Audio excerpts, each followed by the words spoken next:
തീവ്ര വോട്ടർ പട്ടിക പരിഷ്കരണത്തെ തുടർന്ന് കോതമംഗലം നിയോജക മണ്ഡലത്തിൽ 13,539 പേർ നിലവിലുള്ള വോട്ടർ പട്ടികയിൽ നിന്ന് പുറത്തായി. ജില്ലയിൽ ഏറ്റവും കുറവ് വോട്ടർമാർ പുറത്തായ മണ്ഡലമാണ് കോതമംഗലം. ഒഴിവാക്കപ്പെട്ടവർക്ക് വീണ്ടും പേര് ചേർക്കാനുള്ള അവസരമുണ്ട്.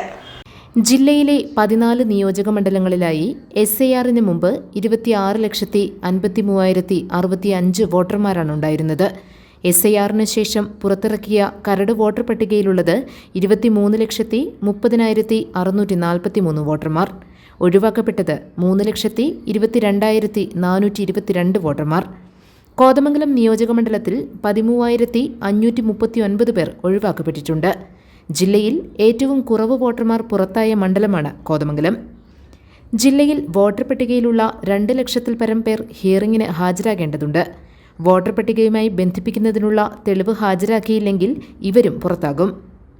കരട് പട്ടികയുമായി ബന്ധപ്പെട്ടുള്ള ആക്ഷേപങ്ങളും പരാതികളും ജനുവരി 22 വരെ സമർപ്പിക്കാം. പട്ടികയിൽ പേര് ചേർക്കുന്നതിനും അവസരം ലഭിക്കും. ഫെബ്രുവരി 21 അന്തിമ വോട്ടർ പട്ടിക പ്രസിദ്ധീകരിക്കും. News desk GTV news.